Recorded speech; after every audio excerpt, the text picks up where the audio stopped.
मराठा आरक्षण प्रकरण अंतिम सुनावणीसाठी सर्वोच्च न्यायालयामध्ये येणार आहे.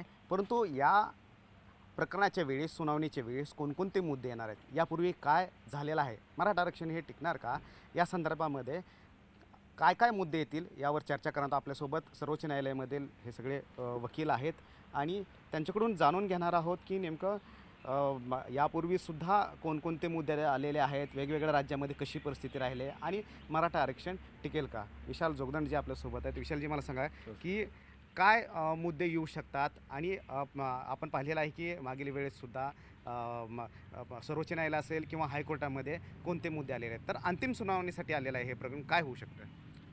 अंतिम सुनावणीमध्ये सगळ्यात महत्त्वाची गोष्ट आपल्याला समजून घ्यायची आहे की या कायद्याची व्हॅलिडिटी इथं तपासली जाणार आहे आणि ही व्हॅलिडिटी जी आहे ती तपासताना कॉन्स्टिट्यूशनचे जे काही प्रोव्हिजन आहेत, संविधानात्मक जे प्रावधान आहेत, याचा म्हणजे व्यवस्थितरित्या अभ्यास केला जाईल की या प्रावधानांशी अनुरूप असा हा कायदा आहे का आणि या कायद्यानुसार जे आरक्षण देण्यात आलेलं आहे ते आरक्षण या कायद्याच्या कसोटीवर वाचेल का.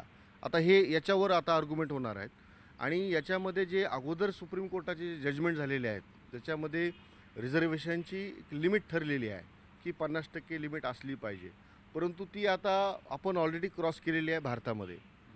त्यामुळं हे आपल्याला पाहावं लागणार आहे की आता ही जी फायनल हिअरिंग जी होणार आहे सुप्रीम कोर्टामध्ये, त्या फायनल हिअरिंगमध्ये जे रिझर्वेशन संदर्भामध्ये राज्य सरकारनी ॲक्ट बनवताना ज्या गोष्टी पाहिल्या त्या गोष्टी कॉन्स्टिट्यूशनच्या आधारावर टिकतात का नाही हे आता इथं पाहिलं जाईल. ती मागच्या पूर्ण जे काय आयोगांनी जे कुठं लेखून राहिलेलं आहे, जे काय चुका, जे काय कमतरता राहिलेली ते सर्व त्यांनी ते भरून काढले त्याच्यामध्ये. तर हे सर्व गोष्टी कन्सिडर करून हायकोर्टानं ते ॲक्च्युली रिकमेंडेशन होतं 16%, पण ते 12 आणि 13% करण्यात आलं. म्हणजे शैक्षणिक 12 आणि नोकरीसाठी 13 असं. तर त्याच्यात ते असं करण्यात आलं. तर त्याच्यानंतर विषय हा एकंदरीत असा वाटतोय आता की सुप्रीममध्ये आल्यानंतर एक कन्सिडर करण्यासारखा विषय आहे. पण अनेक मुद्दे पुढे येत आहेत. आता आणखीन एक नवीन मुद्दा पुढे येतो आहे की 5 बेंच जजेसकडे हे प्रकरण वर्ग करण्यात यावं म्हणून.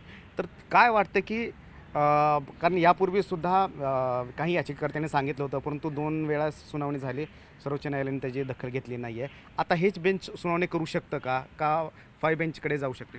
सुप्रीम कोर्टाच्या रूल्सप्रमाणे जर तुम्ही बघाल तर ज्यावेळेस ही SLP आपण इथे फाईल करतो तर ती सुरुवातीला हे जे मॅटर आहे 3 जजेसकडे आलं होतं. तर 3 जजेस आता ह्याच्यावरती सुनवाई करतील. याच्यात सुनवाई झाल्यानंतर फायनली ते डिसाईड होईल की ते 5 जजेसकडे जायला पाहिजे किंवा मग हेच जजेस त्याच्यामध्ये फायनली ऑर्डर पास करू शकतील की नाही. आणि विषय असा आहे की आता ज्या पद्धतीने कोर्टाने सांगितलं आहे की 27 तारखेपासून आम्ही डे टू डे हिअरिंग सुरू करू, तर त्या पद्धतीने आता हे मॅटर तर मला वाटत नाही की हे आता त्या विषयावरती अजून काही तुम्ही जे म्हणतायत 5 जजेसकडे जाईल किंवा, तर ते त्याच वेळेस ठरेल ज्यावेळेस 27 तारखेला फायनल हिअरिंग सुरू होईल डे टू डे. आणि त्याच्यात हा मुद्दा वकील उपस्थित करतील की हा 5 जजेसकडे व्हायला पाहिजे, त्यावेळेस ते निर्णय होऊ शकतो. आता व्हिडिओ कॉन्फरन्सिंगद्वारे हा एवढा महत्त्वाचा मुद्दा घेणं शक्य आहे का. कारण 1,500 पानांचं ॲफिडेविट आहे हायकोर्टाचे. परंतु प्रॅक्टिकली जर तुम्ही बघायला गेलात तर व्हिडिओ कॉन्फरन्सिंगमध्ये at a time 25 advocates appear होतात. त्याच्यामध्ये जवळजवळ 15 ते 20 सिनियर ॲडव्होकेट्स आहेत. पण याच्यामध्ये असं असतं की ज्यावेळेस दुसऱ्या सिनियर ॲडव्होकेटला जर पॉईंटआउट करायचं असेल तर ते थोडं डिफिकल्ट जातं आहे. परंतु आता ह्या कोरोनाच्या परिस्थितीमुळे आता कोर्टाकडे व्हिडिओ कॉन्फरन्सिंगने मॅटर घेण्याशिवाय दुसरा पर्याय नाही आहे. जर समजा व्हिडिओ कॉन्फरन्सिंगने मॅटर नाही घेतलं तर ते अजून त्याच्यात लांबणीवर येईल. सुनावणी जर पुढे ढकलली तर मग जे मेडिकलचे मराठा समाजातले विद्यार्थी आहेत त्यांच्या शिक्षणावर काय परिणाम होणार आहे का. कायद्याला म्हणजे की जर पुढे प्रकरण केलं याचा अर्थ कायद्याला स्थगिती मिळत नाही, अशा वेळेस त्या विद्यार्थ्यावर काय परिणाम होईल. ज्यांचे मेडिकलसारखे ॲडमिशन झालेले आहेत किंवा प्रोफेशनल कोर्सेसमध्ये ॲडमिशन झालेले आहेत त्या मुलांची अडचण एवढीच आहे की जर उद्या या कायदा निरस्त झाला तर त्यांचं जे शिक्षण आहे ते प्रोटेक्ट होईल का, हा एक मुद्दा आपल्यासमोर उपस्थित आहे आणि तो राहणार आहे, कायम राहणार आहे. कारण की हे रिझर्वेशन दिलेलं जे आहे ते रिझर्वेशन टिकलंच पाहिजे, तरच या मुलांचं भवितव्य हे सुरक्षित आहे. जर हे आरक्षण जर गेलं तर त्या आरक्षणाच्या आधारावर जे शिक्षण झालं आहे ते सुद्धा पुन्हा आपल्याला टिकून ठेवणं कठीण जाईल कोर्टामध्ये. बरोबर. पण जो आणखीन एक मुद्दा येत होता की व्हिडिओ कॉन्फरन्सिंगद्वारे सुनावणी घेण्याचा अनेकांनी विरोधसुद्धा केला होता, परंतु कोर्टानं मागील वेळेस ऐकलं नाही. त्यांनी सांगितलं जर शाळासुद्धा मुलं जर ऑनलाईन पद्धतीनं जर कोचिंग घेत आहेत तर मग ही सुनावणी काय नाही असं कोर्ट स्वतः म्हटलं होतं.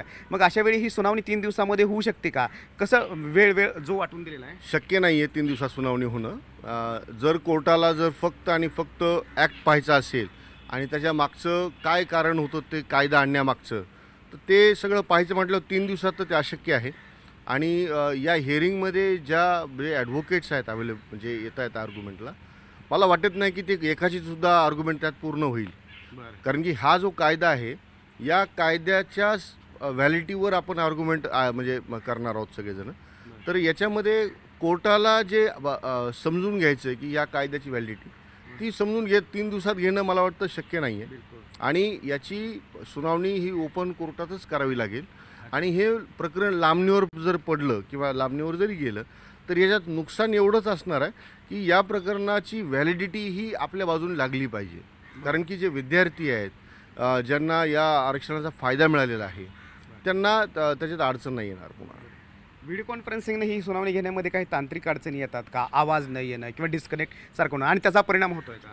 अगदीच 100% अशा गोष्टी येतातच. इवन मध्येच आमचे 1-2 मॅटर्समध्ये पण असंच झालं, पण त्याच्यामध्ये काय एवढी लोकं नव्हती. ह्याच्यामध्ये कसं पार्टीज भरपूर आहेत. आता जसं की आमचे मित्र योगेशजी म्हणले की 25 लोकं ॲट अ टाईम तिथं प्रेझेंट राहू शकतात ऑनलाईन हिअरिंगच्या वेळेस. तर त्या सगळ्यांना ॲट अ टाईम प्रेझेंट राहून प्रत्येकाला बोलण्याचा हे करणं आणि ते सगळी सिस्टम एकदम पंक्च्युअल असणं फार गरजेचा विषय आहे. ते बरेच वेळा ते अडचणी येतात.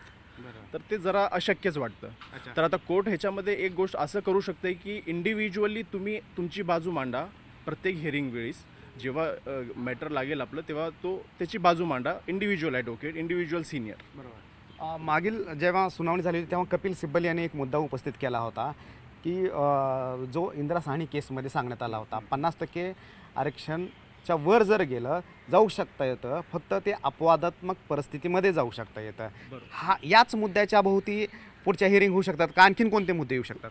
अगदीच एकदम योग्य प्रश्न विचारला तुम्ही.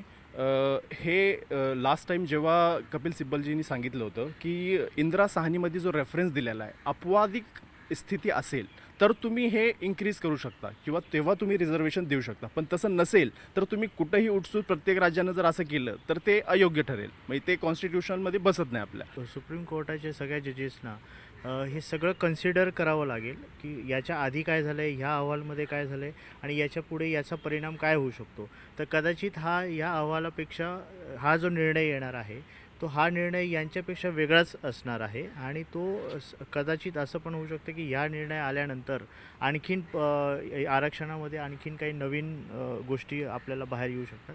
त्यामुळे वेगवेगळे मुद्दे हे सुप्रीम कोर्टचे सिनियर लॉयर्स आर्ग्यू करतच आहेत आणि जजेसना पण ते सगळं कन्सिडर करूनच मग याच्यावरती निर्णय घ्यावा लागेल. प्रतिनिधित्वाची जी गोष्ट आहे की मराठा समाजाचं प्रतिनिधित्व आहे का नोकऱ्यांमध्ये, तर आपण आता पाहिलं असेल की सेंट्रल गव्हर्नमेंट केंद्र सरकारने 10% आरक्षण दिलं ओपन म्हणजे सवर्ण समाजासाठी. तर त्याच्यामध्ये ते पण प्रकरण सुप्रीम कोर्टात प्रलंबित आहे. तर मला असं वाटतं की त्या प्रकरणाचा आणि या प्रकरणाचा फार जवळचा संबंध आहे.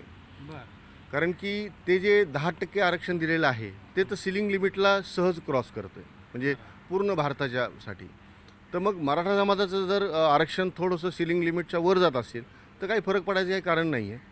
आणि जोपर्यंत केंद्र सरकारने दिलेलं आरक्षण या पिटिशनचा फायनल निकाल लागत नाही मला वाटतं तोपर्यंत हे प्रकरण आपलं हिअरिंग पूर्ण होईल असं मला वाटत नाही किंवा व्हायला नाही पाहिजे.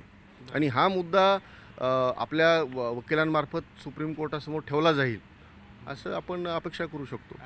म्हणजे शिक्षण असेल, नोकरी असेल, हे सगळे मुद्दे त्यातलं प्रतिनिधित्व असेल, हे सगळे मुद्दे नाही, सगळ्यात महत्त्वाचा मुद्दा आहे प्रतिनिधित्व.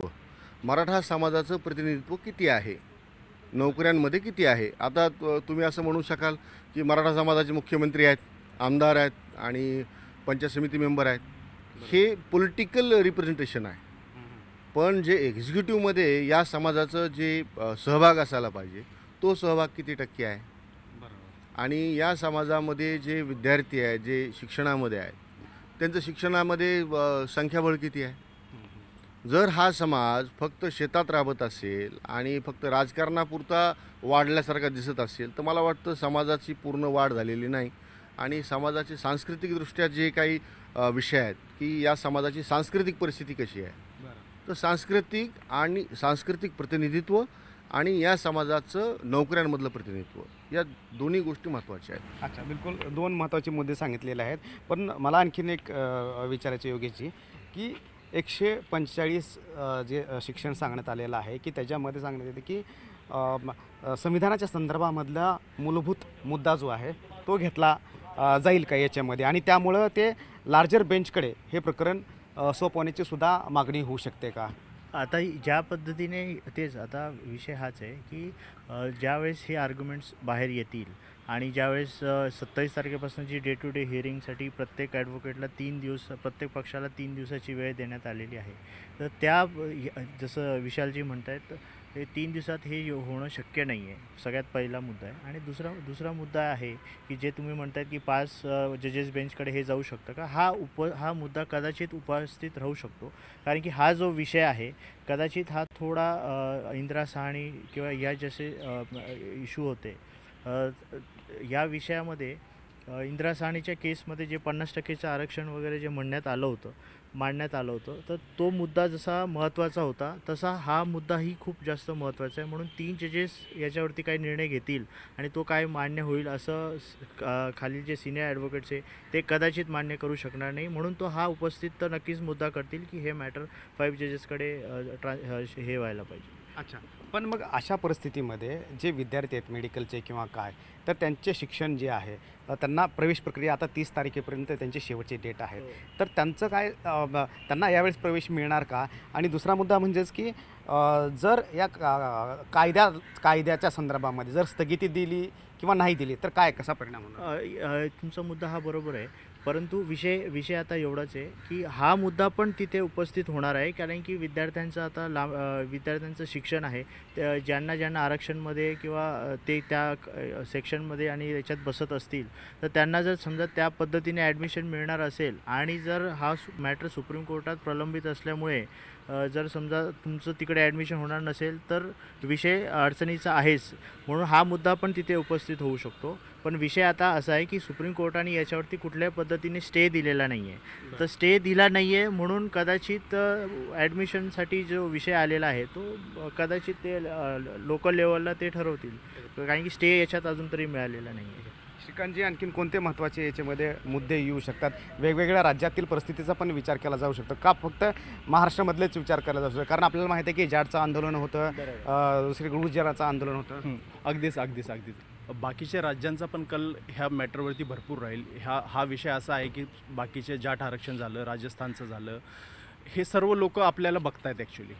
पण हे परिस्थिती जॉग्राफिकली बघाल तुम्ही तर तिकडे वेगळी आहे, आपल्या इथे वेगळी आहे. आपल्या समाजाची परिस्थिती तिथं जे आहे ते वेगळी आहे आणि इथे जे आहे ते वेगळी आहे. जाट म्हणजे यांची ऑलरेडी जाट लोकांचं वगैरे भरपूर ॲजिटेशनमध्ये पण झालेलं आहे. तर त्यांचं पण म्हणणं असंच आहे की एकदा ह्यांचा होऊ द्या विषय, म्हणजे ह्या आपल्या विषयावरून भरपूर विषय असे ठरणार आहेत. बरं. हां, तर त्याच्यामुळे कोर्टाला असं आता जसं की ते म्हणले की एक कोर्टानं दिलेला डे टू डे आपल्याला सर्व गोष्टी हेअरिंगला, त्यामुळे हे एवढं पटकन संपणारा विषय नाही आहे. बरं. आणि असं पण नाही आहे की हे पुढे रेफर नाही होणार 5 जजेस बेंचसाठी. दोन्हीही गोष्टी होऊ शकतात. आता परिस्थिती अशी आहे की देशामध्ये कापूस जे आंध्र प्रदेश तेलंगणामध्ये आहेत, जे महाराष्ट्रातले मराठा आणि हरियाणा उत्तर प्रदेशमधला जाट आणि गुजरातमधला पटेल, हे सगळे समाज आहेत या मार्शल रेसेस आहेत. या मार्शल रेसेस या प्रतिनिधित्व मागतायत. कशामध्ये मागतायत? नोकऱ्यामध्ये, शिक्षणामध्ये. आणि मला असं वाटतं की मराठा समाज हा सेंटरला बसलेला आहे, डेक्कन. त्यामुळे मराठ्यांनी आत्तापर्यंत इतिहासामध्ये ज्या 2 धडका दिल्या दिल्लीला, ते जर पाहिलं तर मला असं जाणवलं की देशामधील इतर जे समाज आहेत, मार्शल रेसेस आहेत, त्या मराठा समाजाला फॉलो करतात. आणि देशभर आणि देशव्यापी याचा परिणाम होणार आहे. आणि ज्या पद्धतीनं हा कायदा तयार केलेला आहे, मला वाटतं या कायद्याला धरूनच आता इथून पुढं देशामध्ये इतर राज्य पण कायदा करतील. कारण ह्या मार्शल रेसेस लढवय्या होत्या म्हणून यांना म्हणजे आता गरज नाही का नोकऱ्यांची किंवा शिक्षणाची असे मुद्दे उपस्थित होत आहेत. आणि आता त्यामध्ये काय झालेलं आहे की सुप्रीम कोर्टासमोर जसं मी तुम्हाला सांगितलं, केंद्र सरकारने दिलेलं 10% आरक्षण हा विषय जोपर्यंत निकाली निघत नाही तोपर्यंत मराठा आरक्षण निकाली निघणं योग्य नाही.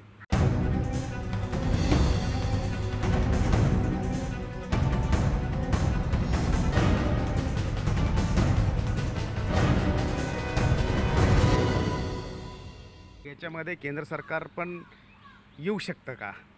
याच्यामध्ये अत्यंत महत्त्वाची गोष्ट अशी आहे, कायदा राज्याचा आहे, बरोबर आहे, परंतु याच्यामध्ये केंद्र सरकारनी जर ठरवलं की या कायद्याला प्रोटेक्शन द्यायचं, देऊ शकतात.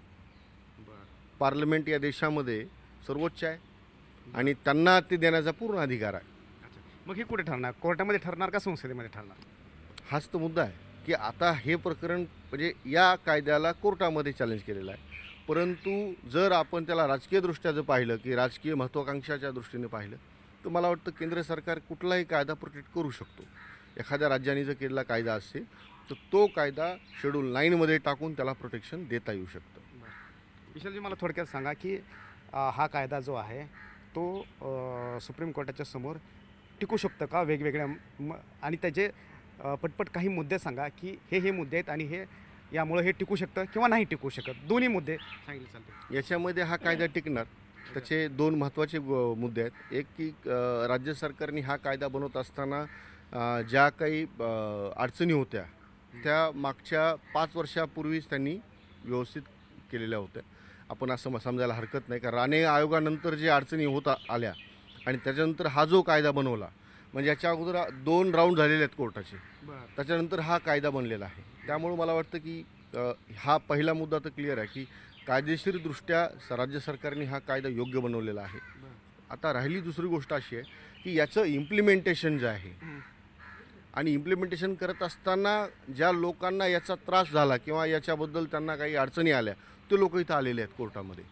त्यामुळं ह्याचं नेमकं चॅलेंज कशाला आहे? आता हे एक महत्त्वाची गोष्ट आहे, नेमकं कशाला तुमचं चॅलेंज आहे? सर्व कायद्याला आहे का कायद्यामध्ये दिलेल्या पर्सेंटेजला आहे? कशाला चॅलेंज आहे? त्यामुळं मला वाटतं की हे प्रकरण प्रलंबित राहील आणि जोपर्यंत 10%चा निकाल लागत नाही तोपर्यंत हे प्रकरण निकाली लागणार नाही. अच्छा, कोणते मुद्दे टिकेल की नाही टिकेल? कारण इतर समाज पण म्हणतायत की मग आम्हाला काय, आमच्या हक्काचं आरक्षण मग तुम्ही ओढून घेताय का? ओबीसींच्या पण मनामध्ये ही भीती आहे. अगदीच हे विषय सर्वांच्या डोक्यात येतातच आहे. कारण काय आहे, ओबीसी लोकांना पण ह्याचा त्रास होण्याचं काय कारण नाही आहे. त्यांचं जे आरक्षण आहे त्याच्यामध्ये कोणीच काही इंटरफेअर केलेलं नाही. हे वेगळं आरक्षण दिलेलं आहे, 12-13% दिलेलं आहे, ते एक वेगळं दिलेलं आहे त्यांचं सोडून. तर ते त्यांना काय त्रास होण्याचं कारणच नाही आहे, पहिली गोष्ट. आणि दुसरी गोष्ट म्हणजे हा टिकेल का नाही कोर्टामध्ये, तर ऑलरेडी जसे की जोगदंडजी म्हणले की पूर्वीचे जे 5 वर्षापूर्वी जे त्रुट्या जे काय होत्या ते ऑलरेडी करेक्ट केलेल्या आहेत. कुणी केलेल्या आहेत? तर हे गायकवाड आयोगने पूर्ण क्लिअर केलेल्या आहेत. तर आता पूर्वी जे इंदिरा साहनीचा जो इश्यू आहे तो पण कशावरती आहे? तो पहिल्या आयोगवरती होता, मंडळ आयोगवरती. तो कशा बेसिसवरती आला होता? तो 1930s ब्रिटिश होते त्यावेळेस जे सेन्सस कॅल्क्युलेशन केलं होतं ते पण कर वसुलीसाठी, त्याच्या बेसिसवरती आलेला होता. त्याच्यावरती ते झालेल्या गोष्टी आहेत. त्याच्यानंतर मग बाकीचे आयोग आले. तर फायनलाइज जो विषय झालेला आहे तो गायकवाड आयोगमध्ये झालेला आहे. त्याच्यामुळे ह्याच्यामध्ये असं वाटत नाही की काय अशा अडचणी येतील, होईल असं वाटतंय. अच्छा, योगेशजी काय वाटते, तुमचं काय मत? याच्यावरती जसं श्रीकांतजी विशालजी म्हणत आहेत त्या पद्धतीनेच विषय आहे की याच्यामुळे इतर जे ओबीसी SC ST कॅटेगरीमध्ये आहेत त्यांना या आरक्षणाचा मला वाटत नाही की काही त्रास होईल. आणि जो पण निर्णय घेण्यात येईल किंवा जे पण मुद्दे मांडण्यात येईल तर ते मुद्दे बाकीच्यांना त्रास न देता ह्या कायद्याला कसं तुम्ही पुढे आणू शकतात आणि व्हॅलिड करू शकतात याच्यावरती आर्ग्युमेंट्स होतील असं. बिलकुल, धन्यवाद आमची चर्चा केल्याबद्दल. सर्वोच्च न्यायालयामधील हे वकील आहेत, कोणते मुद्दे येऊ शकतात, त्याचा कसा परिणाम होणार आहे शिक्षणावर आणि नोकऱ्यावर, हे संपूर्ण सांगण्यात आलेलं आहे. कोर्टामध्ये व्हिडिओ कॉन्फरन्सिंगद्वारे हे सुनावणी होणं कितपत कठीण आहे किंवा सुलभ आहे का, या सर्वच मुद्द्यावर चर्चा झालेली आहे. पाहावं लागणार आहे की सोमवारपासून हे 3 दिवस सुनावणी कशाप्रकारे सुरू राहते, कोणते मुद्दे घेतले जातात आणि महत्त्वाचं म्हणजेच की मराठा आरक्षण हे टिकणार का. Cameraman Pawan sir, Ramraj Shinde, Zee media, Delhi.